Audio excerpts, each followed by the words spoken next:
Hello there and welcome to the weekend. The day is February the 17th. It's Friday and the time is 8:57 p.m. East African time. This is Look Up Weekend and we have been working around the clock just to bring you up to speed with stories that are making headlines across our 47 counties. I'm Nancy Nelima and our sign language interpreter for tonight is Felista Adundo. Lots prepared for you this evening, a lot on the business front as well as some sporting action and a lot of politics. Before we get into all that, here are our top stories.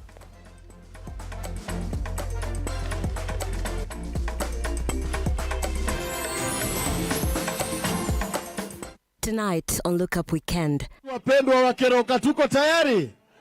Basi ukiangalia kwa umbali unamuona juu ya gari. Raila Odinga leads the Azimio Brigade in Kisii County for the anti-government rallies.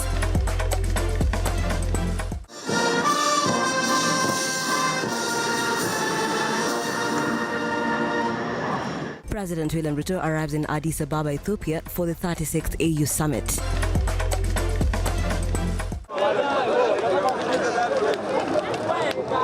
Two people die and others injured in Machakos after a lorry rams into a saloon car. In view of the foregoing, each accused person shall be free on their own board of Kenya shillings 300,000 with surety. In the alternative, they shall be free on a cash bail of Kenya shillings 80,000 each. And in the corridors of justice, 4 suspects are arraigned in Bungoma court for stealing a baby at Bungoma Referral Hospital.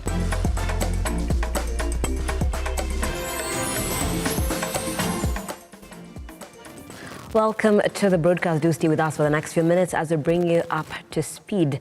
And remember, you can stream this live broadcast across all our social media platforms at Lookuptv, on Twitter, on Facebook, and on our YouTube channel.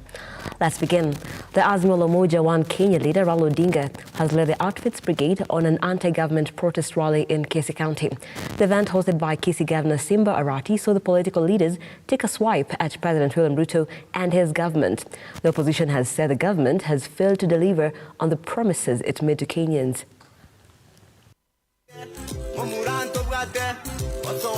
Azimio la Umoja One Kenya coalition leader Raila Odinga held a rally at Kisii County's Gusii Stadium where he gave several demands to the Kenya Kwanza government headed by President William Ruto.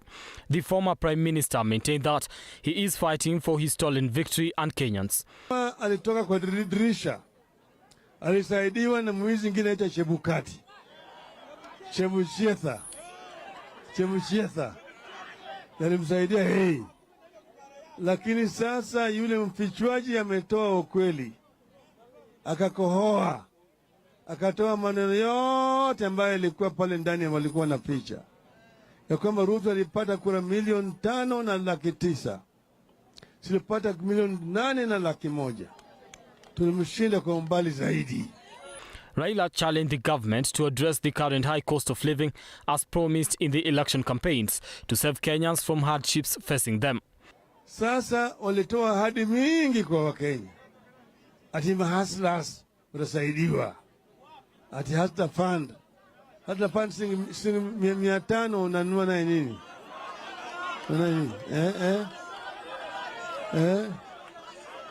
Adio bei ya unga tarudi chini, imerudi chini. Adio bei ya mafuta tarudi chini, imerudi chini.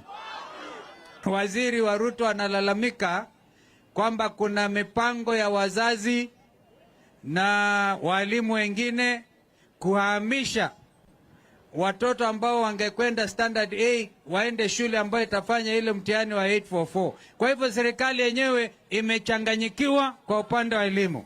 Unaona gharama ya maisha iko wapi? Bei ya unga iko wapi?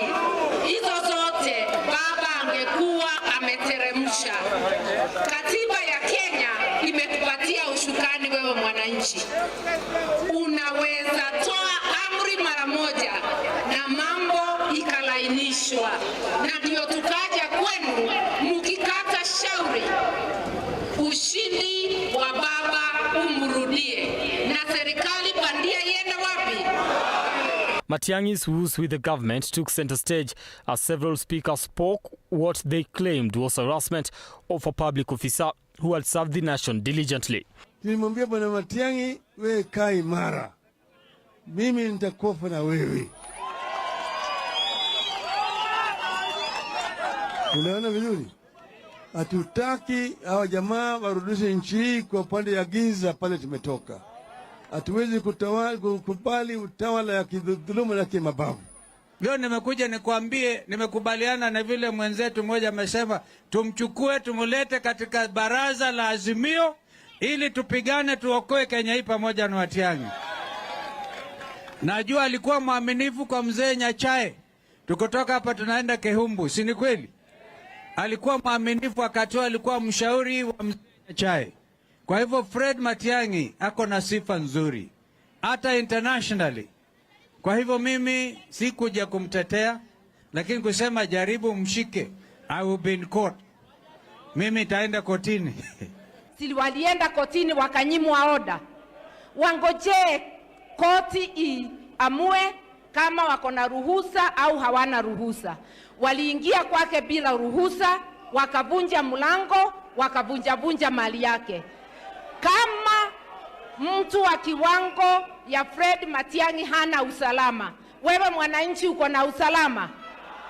Raila wanted the former Interior CS respected, and the law followed in holding him to account if at all he had committed any crimes. On Saturday, Odinga will lead the rally in Kisumu at Moi Stadium, where preparations are currently ongoing.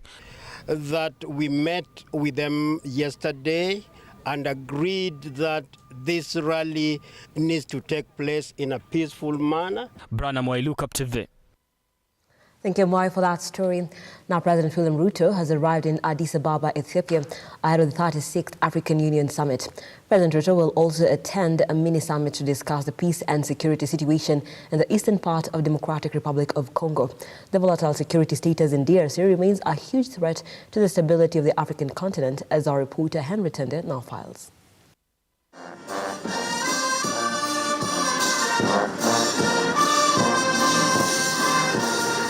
President Ruto touched down in Addis Ababa, Ethiopia, with his entourage that included Foreign Affairs Cabinet Secretary Alfred Mutua. The head of state is scheduled to attend the 36th African Union Summit that brings together member states to discuss key issues affecting the continent. In that breath, President Ruto, alongside other heads of state, held a mini-summit for the better part of Friday on peace and security in the eastern part of Democratic Republic of Congo, which continues to experience volatile security fueled by rebels' attacks that have wreaked havoc in the mineral-rich East African nation, leaving a trail of destruction, death and displacement of people. President Ruto remains committed to the peace of the East African region, and just recently he visited Bujumbura, Burundi, for an extraordinary summit of the East African Community Heads of State, where he held talks with his counterpart Samia Suluhu of Tanzania, Felix Tshisekedi of DRC, Salva Kiir of South Sudan, Paul Kagame of Rwanda, Yoweri Museveni of Uganda, and President Evariste Ndayishimiye of Burundi. This meeting evaluated the security situation in Congo with a view to finding a lasting solution. Already, President Ruto has authorized Kenyan military to join other forces in DRC to enhance security. Henry Tende, Lookuptv. Let's now head over to the courts, where 4 suspects who are accused of stealing a baby from Bungoma Referral Hospital were today released on a 300,000 bond with surety of a similar amount, or the cash bail of 80,000 shillings each. The 3 were released by Senior Principal Magistrate Charles Mutai after they denied the charges. The 4 who had been in custody for 1 week had been accused of stealing an infant belonging to Master Chebet immediately after delivering twins at the hospital. 4 suspects accused of stealing a baby from Bungoma Referral Hospital have today been set free on 300,000 shilling bond with the surety of the similar amount, or the cash bail of 80,000 shillings each. Dr. Joseph Owola, Irene Atieno, Robai Nanyama, and Jocelyn Nahimicha were released by Senior Principal Magistrate Charles Mutai after they denied the charges. Accused persons who are charged with offences,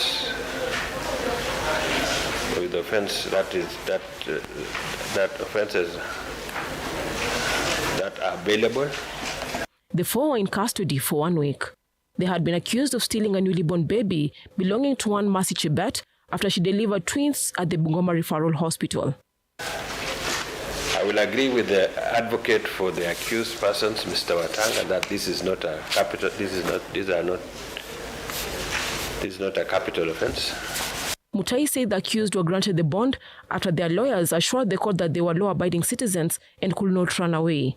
The case will be mentioned on 17th of April 2023 and the hearing will go on 6th of June 2023. Cecilia Lubanga, Lookuptv. And 2 people have died while 2 others sustained injuries following 2 road accidents in Machakos town. Police say the driver of a lorry that busted into flames was burnt beyond recognition in the vehicle's cabin following the Thursday road carnage. The driver is said to have rammed into a saloon car before hitting a 40-foot trailer that led to his vehicle bursting into flames as he tried to get away. The deceased driver was being pursued by boda riders in the town after he allegedly knocked down a pedestrian, leading to the other 2 accidents, with the last claiming his life. Police said that lorry's driver failed to stop after the incident, prompting a group of boda riders to give him a chase. Ile ya kanda ilikuwa inajaribu kutoroka, imepitia masi ikagonga mtu, na katika zile harakati za kutoroka akafika Grogon pale chini Machakos, akagonga mwingine na akaweza kufariki. Sasa katika kutoroka akakuja hivi akafika hapa akapatana na hii trailer na wakagongana, na vile kwa sababu of the impact moto ukaanza na moto ukakuwa mkubwa. Wamesukumana mpaka huko kwa barabara kando kabisa mahali tunakwanga na stage yetu. Nikapata watu wawili wa stage yangu ambaye ni Brian Makao na Eric wameumia. Brian ndio ameumia sana, amechomeka miguu, ako hospitali. Mmoja ambaye ilikuwa imefanya ajali sehemu za Machakos Girls na ilikuwa inahepa kuelekea pande za Nairobi, imekuja kugongana kichwa kwa kichwa na lori baada ya kugonga gari ndogo aina ya Nissan. Na papo hapo imeweza kugonga pikipiki 3 ambazo zilikuwa zimeegezwa kando ya barabara. Driver mmoja akawaka moto ambaye baadaye ameokolewa na kuzimwa na wafanyikazi wa petrol station ya Rubis.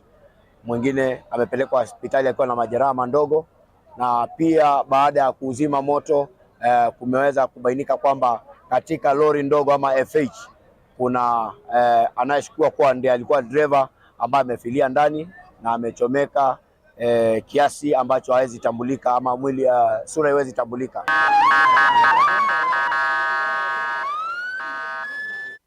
Moving on, fish farmers across the country will soon start counting huge losses as the ongoing drought in the country affects the water levels in rivers that feed their fish ponds. This alarm comes after the Senate Committee on Blue Economy calls on the Kenya Kwanza government to support fish farmers as they support other families affected by the drought menace. As over 4 million Kenyans continue to face the effects of drought, fish farmers across the country have started feeling the pinch, with many stressed on the rate at which rivers feeding their fish ponds are drying.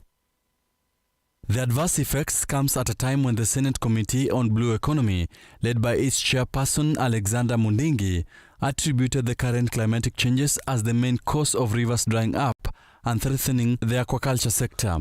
Tulisikia samaki zilikuwa nyingi sana. Yene ilikuwa ni juu ya jua ama mambo mingi, lakini kama ile mto nilikuwa sema mambo ya Embu, kulikuwa na sinda maji, mto ilikauka. Kwa hiyo ndio tusaidie mto isikauke, ni tupande miti. Ndio tusaidie watu ya wale watu daktari wao wakiangalia, ndio samaki pia hata yenyewe samaki nataka kula mpaka hiyo motivated. Kwa hiyo sasa hata kama tunataka samaki mpaka hiyo motivated pia iangaliwe, ifanye investigation kwa nini hizo samaki silikuva. The Embu senator says the committee is impressed by the government's move to establish aquatic farming in more counties as compared to previous regimes. Mbeleni mambo ya samaki ilikuwa nakuliwa huko Mombasa na pia Kisumu. Lakini sasa tumeona ile mboga ya rahisi sana ile mwananchi anaweza kukula ni mambo ya mchele, ni ile ambayo ni irrigation na mambo ya samaki.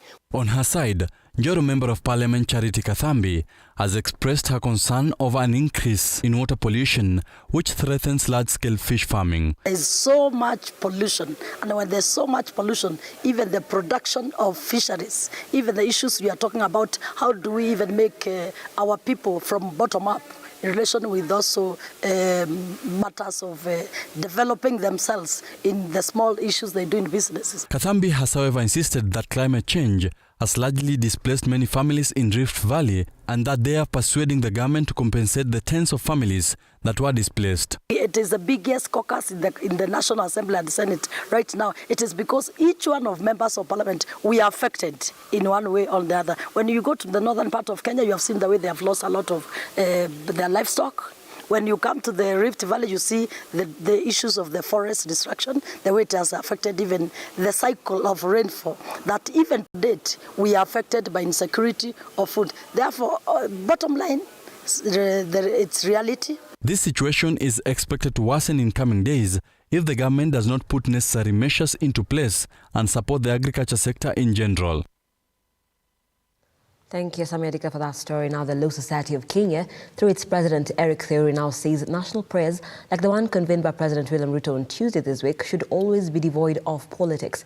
Speaking after the Society's inaugural prayers on matters of national leadership, peace and justice in Nairobi, Theory has also advised that such prayers must bring on board all religions to eliminate discrimination. The Chief Justice, who graced the prayers breakfast, underscored the importance of respect for independent institutions in service delivery.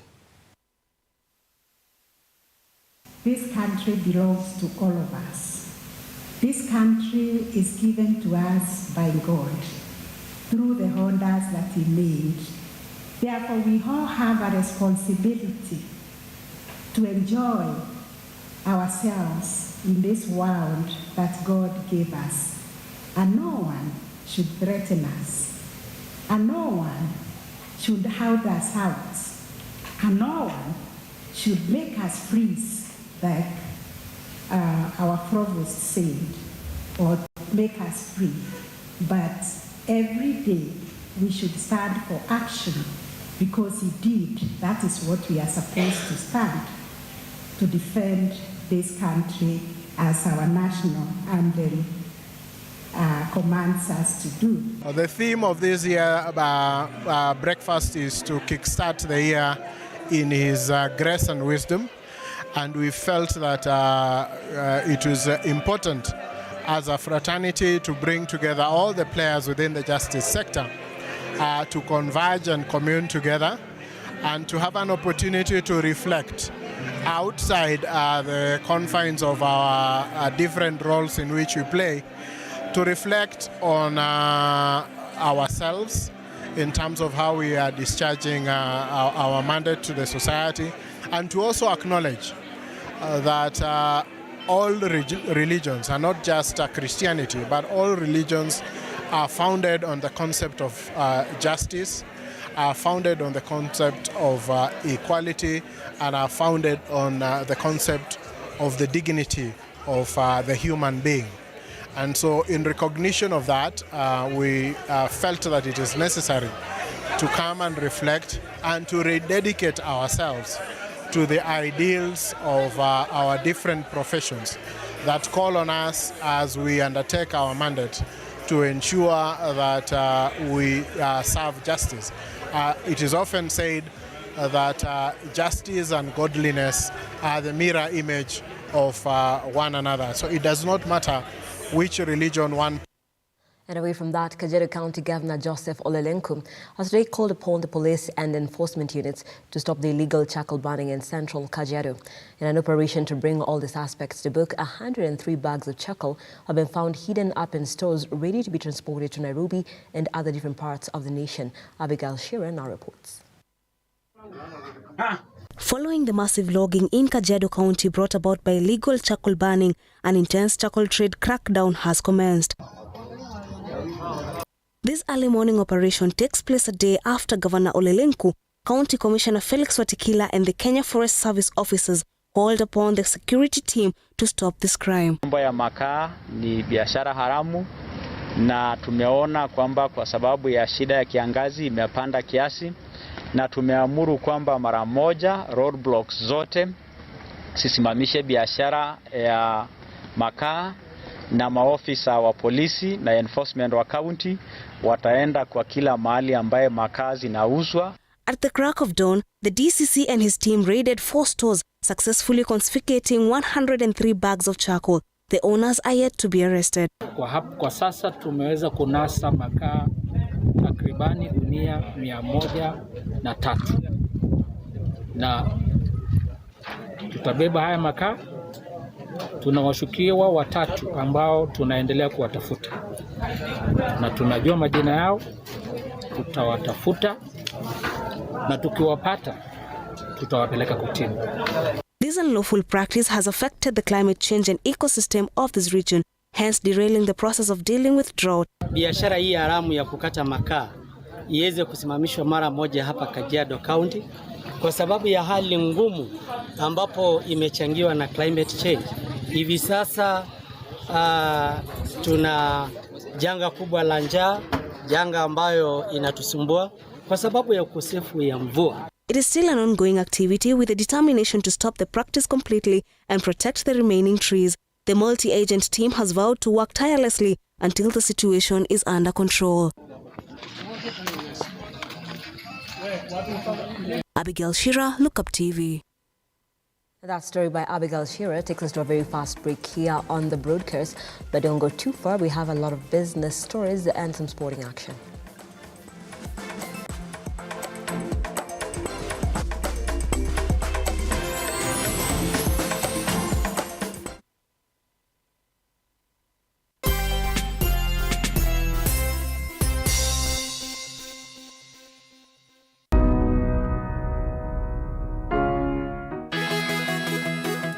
How do women do it? Will the real superheroes please stand up? Welcome to the best show on all things women. You can. Now we have to tell you, on our show, we're not just talk. We're mothers, wives, working women, your hosts, and the list goes on. We also know how to relax and have some fun. It's living the life. Yes, it is.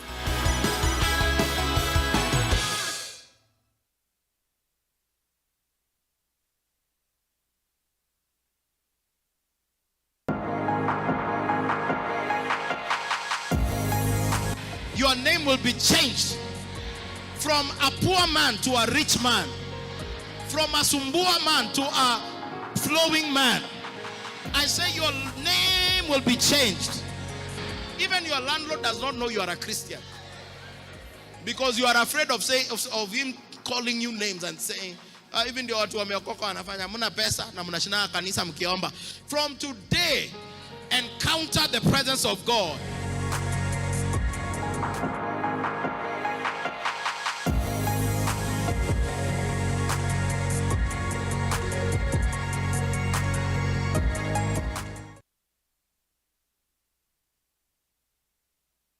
Are you a junior secondary school, a college, a TVET institution or a university and you want to advertise your intake? Book now and advertise with us today on both Lookuptv and all our digital platforms. Call us today on 011 0430 158, 011 0430 158 or email us on sales@lookuptv.co.ke. Vera Beauty and Fashion College is focused on being the leading technical and vocational training institute in the region. Our team possesses in-depth knowledge and extensive experience in the industry, offering thorough training in cosmetology, hairdressing, interior design, creative arts, training of trainers, nail technology, and fashion design, with branches in Nairobi, Thika, Meru, Eldoret, and now in Mombasa. Our courses ensure that learners are completely equipped with knowledge, competency, and employability skills. Enroll today to be a part of a center of excellence.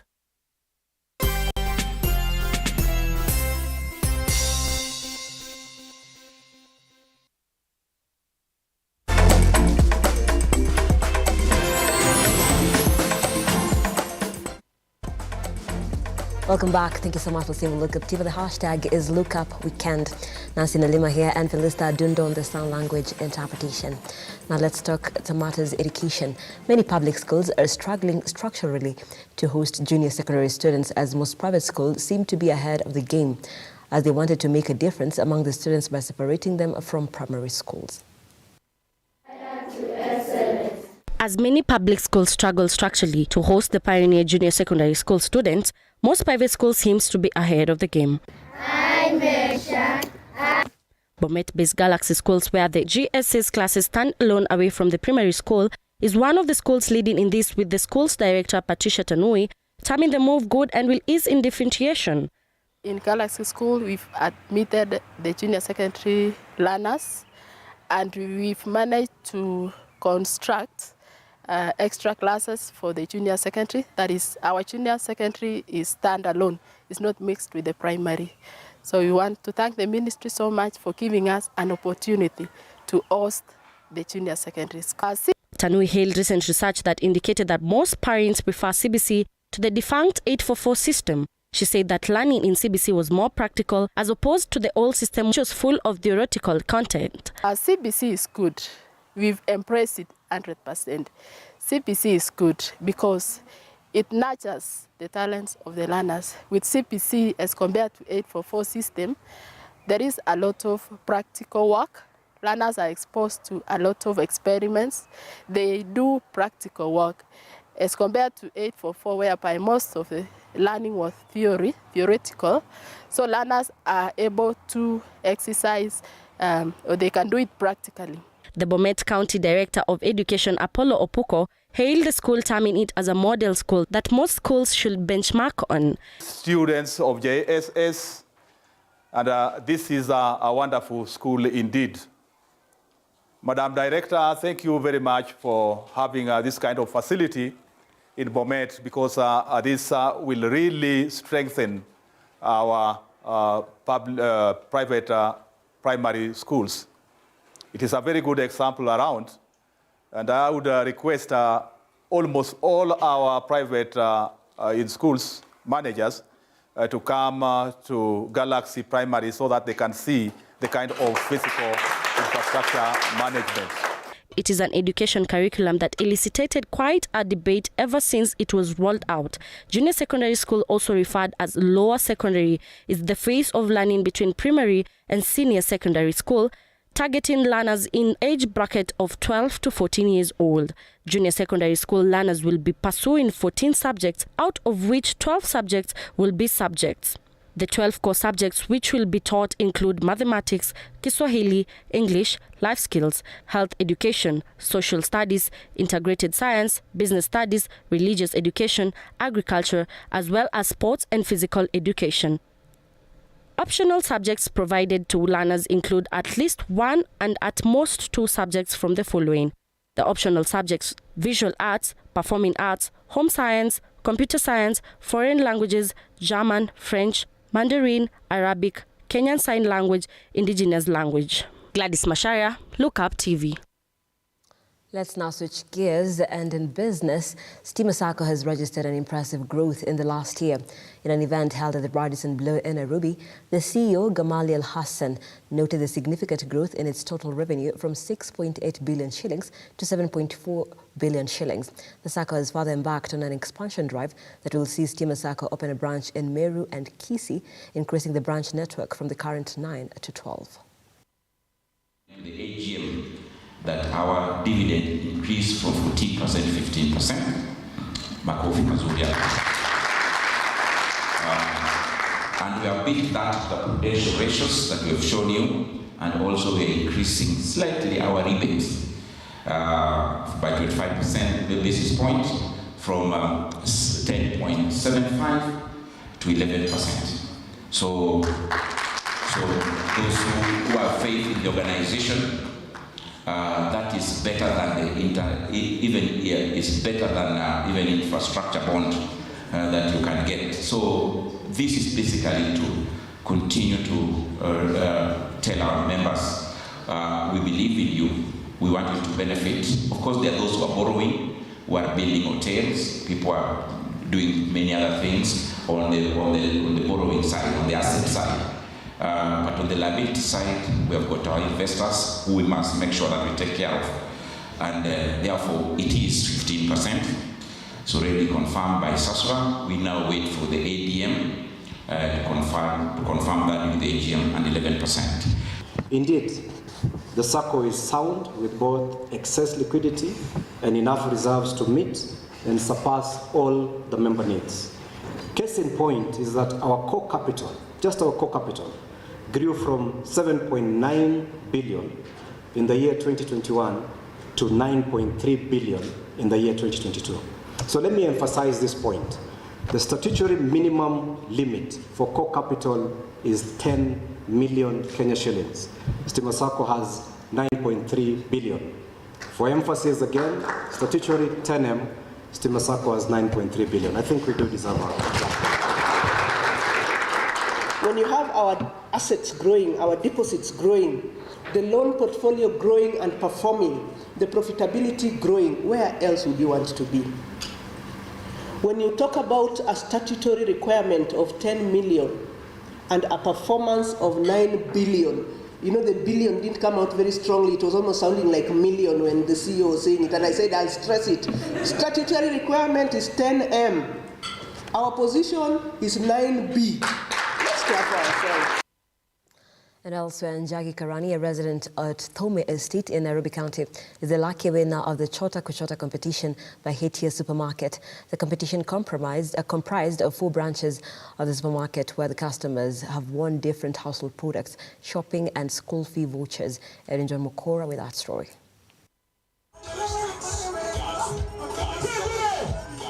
When he shopped for his father's foodstuffs at Ketia's Supermarket Mirema branch a few weeks ago, Njagi Karani did not expect that the shopping would win him the grand prize of a car in the Ketia's Supermarket Chota Kuchota promotion. Njagi, an IT expert, could not believe that his raffle ticket was his lucky ticket to winning this car, and when he received the confirmation call, he thought it was just a normal ploy by con artist only for him to walk to the branch and receive a hero's welcome and his brand new Daihatsu Mira. Kwanza sikuamini hata simu sikushika. Free time sikushika simu. Yaani vile hata nilishika nikaongea na huyo jamaa. Bado sikuamini niliendelea tu na job. Bado hata haijasini bado. But nafikiri nimefurahi sana. The star is also shining on Abacha Were, another lucky Ketia's Mirema branch customer who won a TVS motorbike. Abacha still in disbelief that the competition was indeed true. Mzee kitu ni real bana. Chezeni kitu bana. Hii kitu ni real. Mimi hata unajua wenye mimi waona nimekuwa nikaona kwa media wanasema ati nimeshinda hii nimeshinda. Mimi najua wanakuwa wamelipwa. Unashika? Mimi najua wanakuwa wamelipwa watoke pale, but mimi sijui mtu yote hapa Ketia's. Sijui mtu yote hapa. The competition has given the customers momentum to participate in more promotions. Ketia's is now planning on rolling out more promotions for their affordable products as part of their mission of impacting the society positively. Tunaambia watu waendelee kusupport Ketia's because pia ni njia moja ya give back to the community. Erin John Mukora, Lookuptv. Hiyo gari ni yako. Watu wengi mamilioni ya watu wamekimbilia lakini wewe umebahatika baba. And after many years of being abandoned, finally the growth of pyrethrum in the country has hope of being revived. Ketagra, which is a private company dealing with pyrethrum, has issued 950 contracts to farmers to improve its growth in Nyandarua County. Phoebe Wangombe with our story. Efforts to revive pyrethrum growing in Nyandarua County are on top gear after being abandoned for many years. Since the liberalization of the pyrethrum subsector, private companies, among them Kentagra, have been working hard to encourage farmers to embrace the crop. Nasimamia mambo ya ukuzaji ya pyreto kwa kampuni ya Kentagra. Nafanya mambo ya kurudisha pyreto Kenya. Ni kampuni yenye imekuwa kwa biashara miaka 6 na tuko kwa county 9 na zones kama hii yenye tumefungua leo 33. And so far in Nyandarua we are having around 450 acres that is under pyrethrum and already working with 950 contracted farmers. Yeah. So already in Nyandarua, this is just a progressive exercise. We are more kind of enhancing the process and working together with the county government. According to Maurice Smoke, an officer with Kentagra, a spirited campaign was being undertaken to sensitize farmers on the need to embrace the crop, saying so far over 950 farmers have been contracted in Nyandarua County.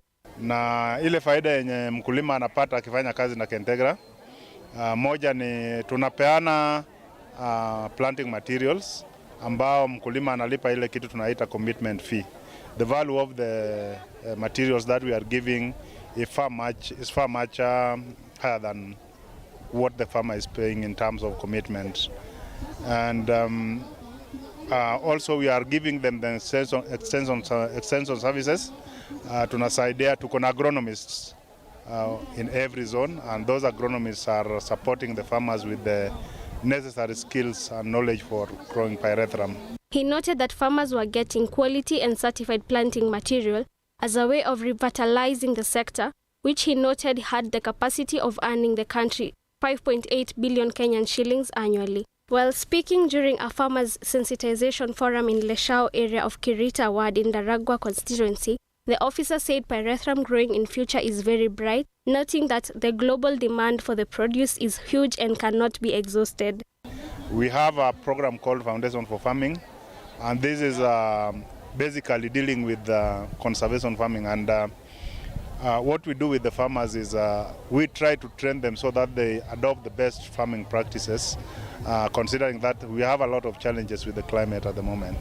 And therefore, if the farmers are able to embrace the right farming practices, they'll be able to get better yields, not only from pyrethrum, but even from other crops that they are dealing with. So it's more kind of an holistic approach to farming. A section of leaders and farmers in the region have lauded the move, saying with the changing climatic conditions and challenges facing most agricultural crops, turning back to pyrethrum farming was the way to go. We want to revive the pyrethrum growing kwa sababu pyrethrum itaweka pesa kwa mfuko. Wakati nilikuwa nasoma, pyrethrum ilikuwa ina cost 30 shillings per kilo. Saa hii tumeambiwa ni shilingi 240 per kilo kuendelea mpaka karibu hata 300 hata 400 depending na ile uzito ya pyrethrum ile iko kwa pyrethrum. Kwa hivyo mimi ningehimiza wakulima wa Nyandarua na especially hawa wa kwetu Kirita walime pyrethrum na ndio tuweze kutransform the economy of this county. Phoebe Wangombe, Lookuptv.